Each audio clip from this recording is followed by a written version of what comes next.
Maupay nga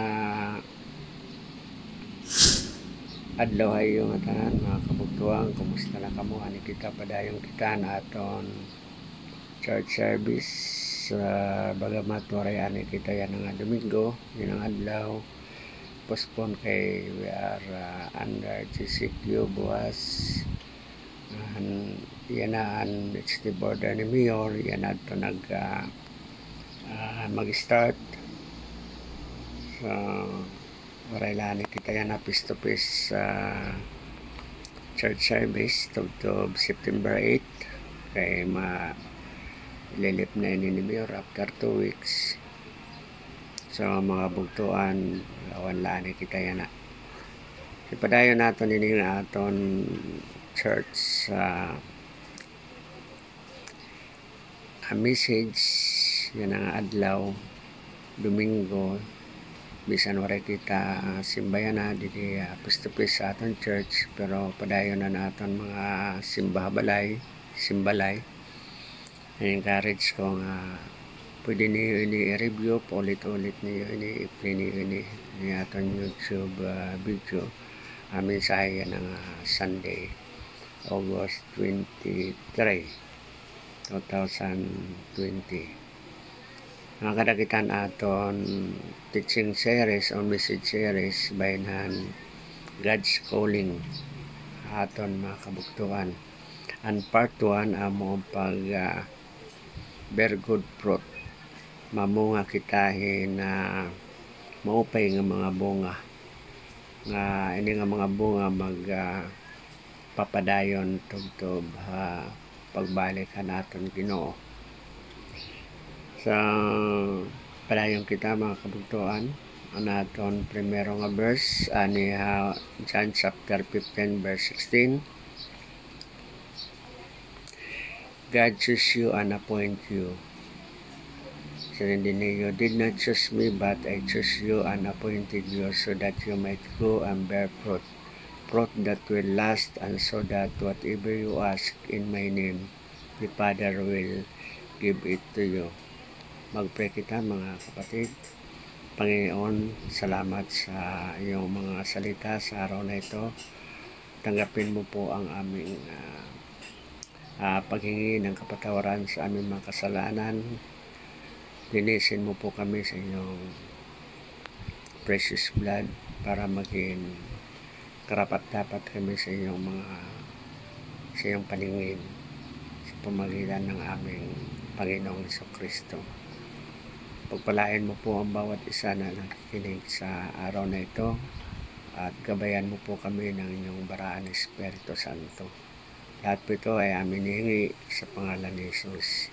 Amen. Sa totoo po mga kapatid na ang Diyos ang pumili sa atin. Hindi po tayo ang pumili sa Kanya. Sapagkat siya po ay may purpose bakit po tayo pinili niya na maging mensahero ng Kanyang salvation, ng Kanyang ministry dito sa lupa. So pag ginawa po natin yan at meron po siyang promise na bibigay sa atin. Sabi dito na whatever you ask in my name, the Father will give it to you. Totoo po ito mga kapatid, na anumang bagay na hingin natin sa harapan ng Diyos o hingin natin na for His glory ay ibibigay po niya yan. Pero meron po itong kondisyon na mamunga po tayo. We need to bear the good fruit. So, basahin po natin dito sa Tagalog. Hindi kayo ang pumili sa akin, kundi ako ang pumili sa inyo, para humayo kayo at mamunga ng mga bungang mananatili. Sa ganoon, anuman hingin ninyo sa Ama sa pangalan ko ay bibigay niya sa inyo. So, ganito po yung mga kapatid. Tinawag po tayo ng Panginoong Hesus, siya pong pumili sa akin para po tayo mamunga. Yung sinasabing bunga dito, yung mga kaluluwa, mga souls natin na harvest. Una po natin to yung mga taong ating na-influensyahan Una yung ating family, ating mga kaibigan, mga classmate, kaibigan, lalo na yung mga kasamahan natin sa ating bahay at mga kakilala natin, mga loved ones po natin. At panatilihin po natin yon na namumunga rin o a good fruit. So kailangan po natin ng good discipleship. At sikapin po natin na sila po yung magpatuloy sa kanilang pagka-Christian o pagkaluwas. At ganoon din ang gawin nila. Bunga din sila. At ang kagandahan po dito ay meron pong promise si Lord. Sabi dito, anuman ang hingin ninyo sama sa pangalan ko ay bibigay niya sa inyo. Yung pong condition dito. So ito po yung pinaka-key o sikreto. Kung mamunga po tayo ng mga kaluluwa, wala pong imposible sa Diyos. At yung mga kaluluwa na yon, manatili po yon na luwas o save o ligtas.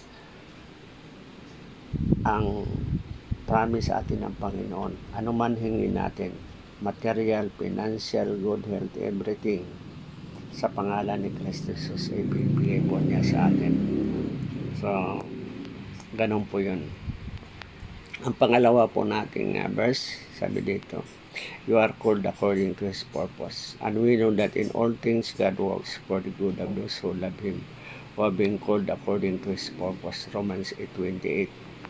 Sa Tagalog po, sabi dito, alam natin na sa lahat ng bagay gumagawa ng Diyos para sa ikabubuti ng mga umiibig sa Kanya, na Kanyang tinawag ayon sa Kanyang layunin. Tinawag po tayo, mga kapatid. We are called by God according to His purpose. What is His purpose? To glorify Him, to worship Him, and to serve Him, and to be with Him eternally. So ito po yung purpose po natin, mga kaluluwa po. Ito po yung mga bunga. Ito po tayo tinawag. Ito yung mga bunga na pananatilihin po natin na magpatuloy at mamunga rin ng magagandang bunga tulad sa ginawa natin sa kanila. At lahat ng bagay ay magiging mabuti. No? Sabi dito, alam natin sa lahat ng bagay gumagawa ng Diyos para ikabubuti ng mga umiibig sa Kanya, na Kanyang tinawag ayon sa Kanyang layunin. Ito po ang pinakamabigat, mga kapatid. Kung wala kang purpose, wala kang layunin sa buhay, yun ang pinakamasaklap na mangyayari sa buhay mo. Kung tatanong kayo, ano pa yung purpose? Bakit po ako nabuhay? Ano po ang purpose? Bakit nandito ako sa mundo? Unang purpose mo, number 1, is to glorify God and to bear fruit and to serve Him and be a disciple maker. Not only a discipler, but a disciple maker. We need to produce a good fruit. Ang ating pong pangatlong verse, sabi dito sa 1 Corinthians chapter 1 verse 28-29. God chose the lowly and the despised. God chose the lowly things of this world and the despised things and the things that are not, to nullify the things that are, so that no one may boast before Him. Sa Tagalog sinasabi dito, at pinili ng Diyos ang mga tinuturing ng mundo na mababa at walang halaga upang mapawalang halaga ang tinuturing ng mundo na mahalaga. Kaya walang makapagmamalaki sa harap ng Diyos. Ang pagtawag po sa atin ng Panginoon ay hindi po tayo pinili according sa mga panlabas na bagay sa buhay natin.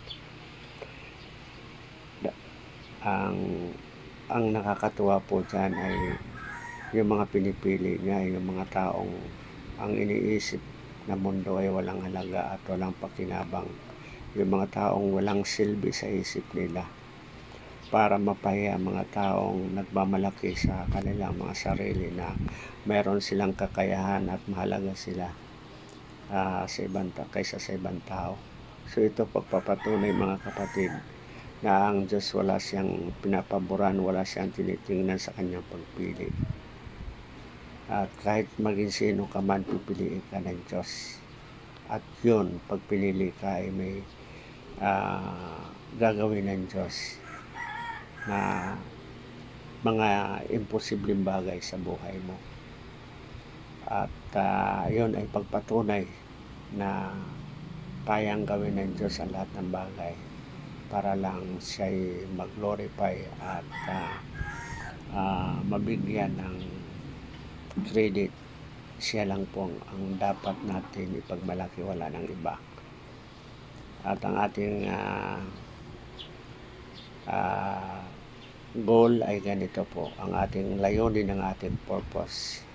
The goal is to win the heavenly prize according to Paul sa Philippians chapter 3 verse 14. I press on toward the goal to win the prize for what God hath called me and heavenward in Christ Jesus. Sa Tagalog sinasabi, tulad ng isang manlalaro, nagpapatuloy ako hanggang makamtang ko ang gantimpalan na walang iba kundi ang pagtawag sa akin ng Diyos na makapamuhay sa langit sa pamagitan ni Kristo Jesus.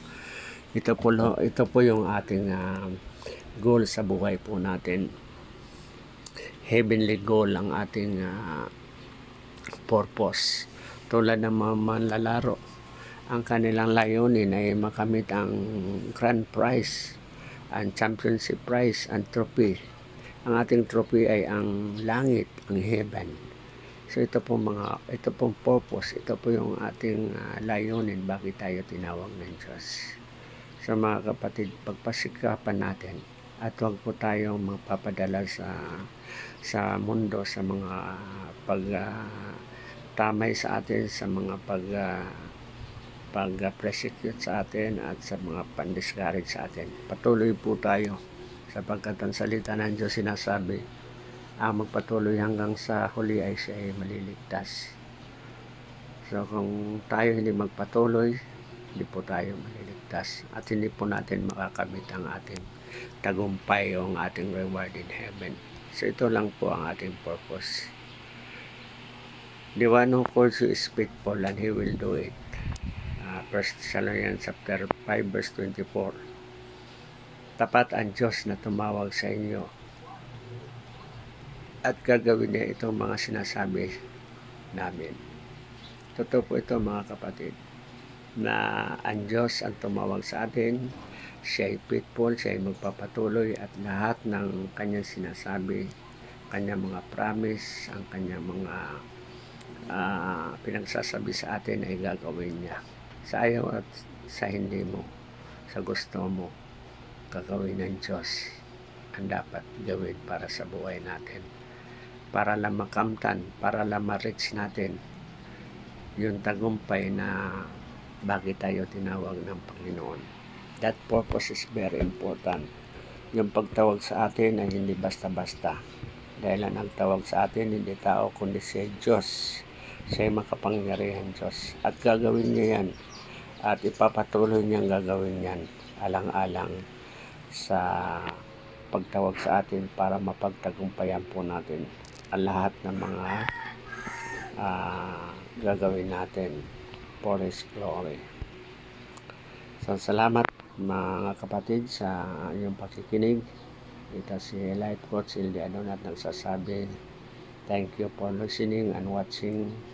See you in my next video. Don't forget to like, subscribe and share and hit that bell for our next video so that you are always be notified whatever video that we are going to post in the future.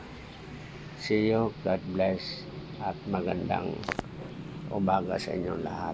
God bless po.